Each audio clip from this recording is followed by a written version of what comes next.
Hello and welcome to Gifted Underachievers, the podcast for mid-level creatives with delusional ambitions.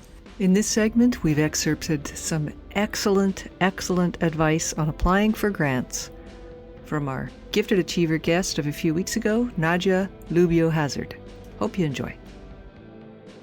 I've had really good success with grants. I've been applying to them for a long time now. I think the first time was, I'm going to say must have been 2016, 2017. Yeah.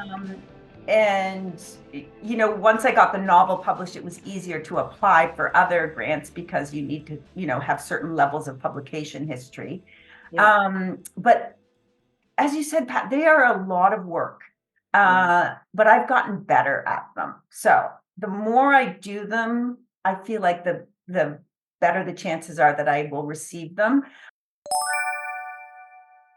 One of the things that I think is really important is to really, to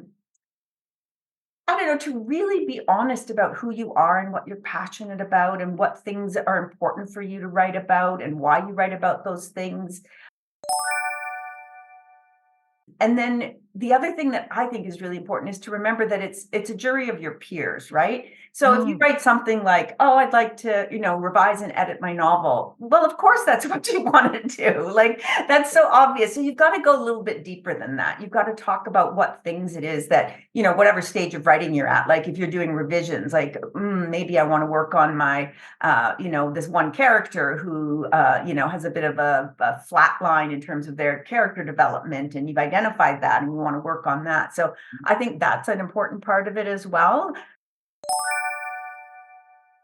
Really great to realize every jury is different. Yeah. And so you don't know who's on this jury that is going to be judging your work. And so it's definitely worthwhile reapplying with the same project. And I can say that from multiple times. Like I applied once with the Toronto Arts Council and I got a no. And then I applied with the same project and I got a yes. So Interesting. Wow. It wouldn't ever have occurred to me to take a project back that got rejected and sort of figure it out and reapply, or even just as is reapply, because you're going to be dealing with a completely different crew of people. Yep.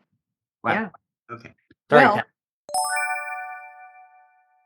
And I would say persistence, like just keep trying. Just keep trying. I mean, I've had one of the granting programs that we have in Ontario. I don't know if this is the case in other provinces. The Ontario Arts Council has something called the Recommender Grant. It's a small amount of money. It's usually like $1,500 or $2,000 that you get, but you can apply 10 times and it goes to publishers, not to the juries. And so the publishers make a decision on whether or not you get the grant. wow. Yeah. Wow. So because you can fill out 10 a year, that really increases your chances that you'll get one. Thanks for listening to Gifted Underachievers, the podcast for mid-level creatives with delusional ambitions. Thanks so much to our guest Nadja Lubiw-Hazard for filling us in on some of the reasons she's been able to get grants. I'm going to apply all of these tips for the rest of my grant experiment year. Thanks for listening. Until next time.